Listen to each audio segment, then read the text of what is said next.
guys, my name is JAde, and yes, you read right. We're going to KnobCon. We going to KnobCon. We're going to KnobCon for the first time ever. I am so excited. The last synthesizer event that I went to was the Thomann Synth Reactor, which was like a synthesizer event just for YouTubers that Thomann came up with. It was the first ever. It was in 2019. It was so exciting. It was such a social high being around so many other people that like the same thing that you like. A bunch of synthesizer nerds. It was so awesome, and it's kind of hard to put into words what that event has done for my life, especially in like my way of thinking, because I actually went to that event on the summer break of my last semester in college. So think about this, right after that Thomann Synth Reactor event, as soon as I went back, I had to go and take my finals for something medical and completely unrelated, something that I don't care about.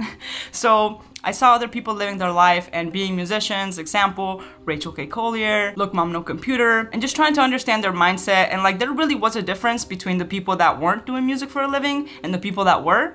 And the ones that were just so much happier. Like you could just tell. And that really like influenced my life and my decisions when I got back. To be honest, I was kind of depressed when I got back because I'm like questioning my life, like what the hell am I doing with my life? Like why am I even in this degree that I'm about to finish? Like it's my 4th year and you know, I'm not happy. What am I doing? So that really opened up my mind a lot and has definitely influenced like everything moving forward, that trip. So thank you, Thomann, for that trip. It was supposed to happen again in 2020, but COVID happened and then it's rescheduled. Supposedly, like it's on hold. Supposedly, our invitations are still valid for whenever it happens again. So hopefully it'll happen soon. But KnobCon, that's exciting. Before that, the only other synthesizer event that I had gone to that was more open to the public and not like per invitation was NAMM 2017. I know, such a long time ago. It's actually the only NAMM I've ever been to, and I didn't even go as myself. I was working for Ask Audio at the time, so I got the opportunity to go over there, and they kind of just threw me like, hey, here, interview this person. And like at first I'm like, oh my god, no. And then eventually like I got better and better. I got a little more comfortable with it. And it's fact that those experiences that make you uncomfortable are the ones that make you grow better. Like speaking in public, I hate it. Ironically enough, right? Because I mean, I'm all by myself in this room. There's nobody here, but y'all watching. Even like doing presentations in college, bro, my heart like pounding, my hands sweating, I'm shaking. Like every time that you make yourself uncomfortable, it just makes you a stronger person. So yeah, I'm very thankful for that NAMM experience, but it's gonna be amazing going as myself. And like nobody paid for my trip then and nobody's gonna pay for my trip now. Like it's me, I paid for my trip, I bought my ticket, and I'm going with my cousin, so that's exciting. He's supposed to be driving here tomorrow early, so like we're gonna be leaving early and it's gonna be dope. It's gonna be my first time in Chicago, so I'm excited about that. But before I left, I wanted to leave you guys with something because these events are geared towards exposing new gear, right? NAMM, KnobCon, Super Booth. Pretty much all those events are for companies to showcase their new gear, what's coming out, and for us YouTubers to go and be like, ooh, shiny, pretty, look at this, right? And I know that once I'm over there, I know I'm gonna get super excited about things, and you guys know that I don't like getting excited about new gear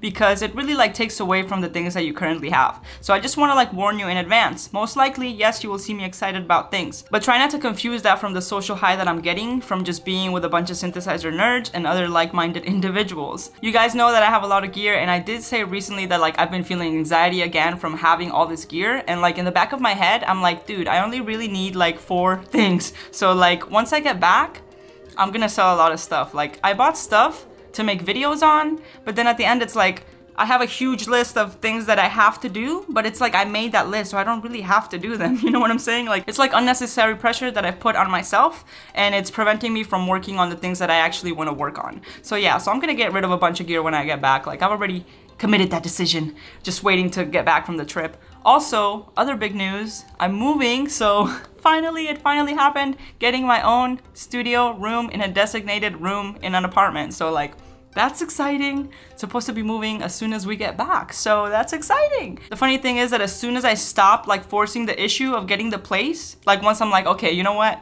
I'm not gonna move. I'm happy where I'm at. As soon as I like stopped forcing the issue, everything just started falling into place.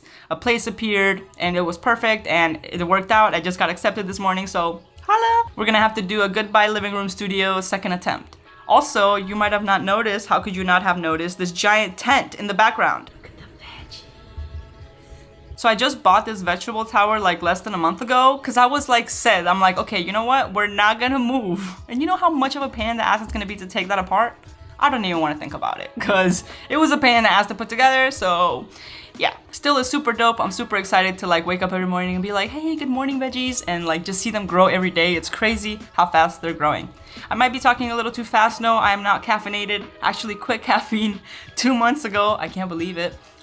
It's had tremendous changes in my life. No headaches, and I sleep better. So if you drink a lot of coffee, think about it. You're probably addicted. Reason I'm talking fast is because I have like 6% left on my battery, so I'm trying to get these news out, and then I'm gonna get to packing because we going to KnobCon tomorrow, baby. So yes, while you're watching these KnobCon videos, I hope that you don't get excited about every single new thing that you see. The only thing that I'm really looking forward to, and I don't even think it's gonna be announced at KnobCon, is the Ableton Push 3, because I've been a lot more in the box. You might have noticed that the channel is called JAde now, not Dallas Jamming. This was a really hard decision for me to do because, like, yes, everything has been revolved around Dallas Jamming, but I really feel like I'm putting myself in a box, and I do so much more than Dallas Jamming on this channel now.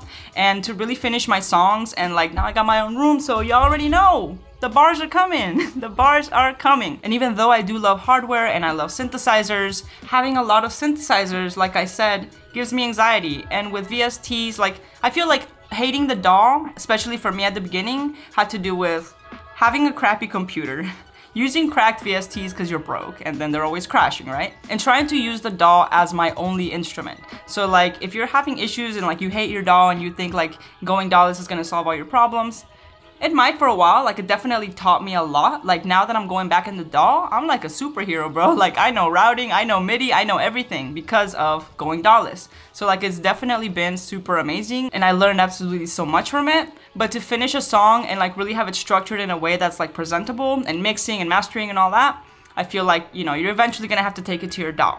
And also, I feel like it's very like culty, like DAWless or die. And I also feel like I'm staying DAWless for all the wrong reasons. Like, there's things that I want to do on my channel and things that I want to do with my music, but in the back of my mind I'm like, oh, but it's not DAWless. And like, that's ridiculous. Like, that's stupid. It's stupid to think that way, but we still do because, you know, what people say, right? So I'm doing my jams on the Dallas Jamming channel, which makes a little more sense. On this channel, I'm gonna keep doing my lifestyle videos, synthesizer reviews whenever they come.